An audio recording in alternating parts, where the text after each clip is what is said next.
Hi, I'm Dan with the Dan Parson team, and standing beside me is someone I'd like to introduce as first as a colleague that later became a friend. His name's Paul Inman. He's from Property Examiners, and I'm going to ask him a few questions today because we're getting a lot of call-ins, we're getting a lot of write-ins requesting to learn more information about this crazy thing called the home inspection, how it works, how it fits into the buying process, and how you can best be protected. So we're going to kick it off right now. Paul, how are you today? Good. How about yourself? Good, real good.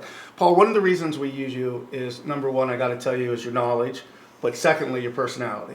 By far, everybody that does home inspections with you always calls me back and goes, who was that Paul guy? I liked his accent, but even above that, they tell us that you're patient and you do a hell of a job. So what do you look for? Like when you walk into a house, what are you looking for?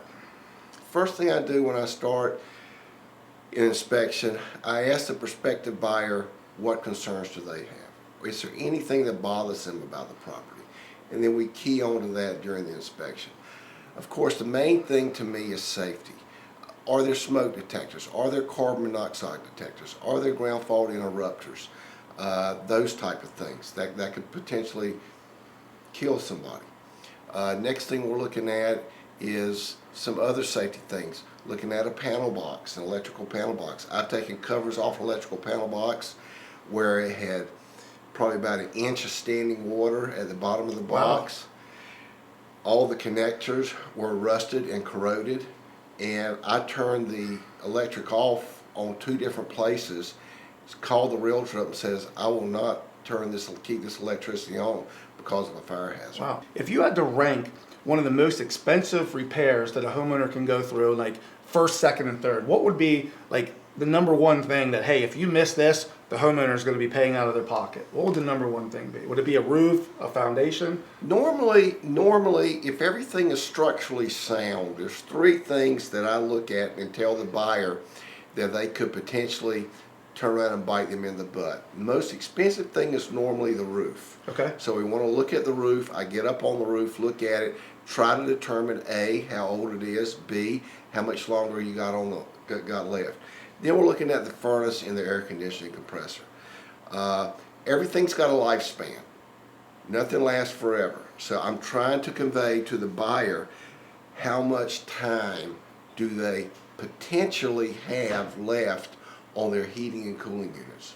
Gotcha. All right, I'll tell you what. Thanks, Paul. We're going to do some more videos with you. We're excited. One thing I did want to share in closing is, and I hope it's okay that I share this, you know, we've been working together for about 3 years, and you've done some great inspections. But one of the inspections that you messed up a little bit stands out the most for me, and I'll tell you why. When you're doing these inspections time after time, there's going to be things that you don't see, little things that you miss.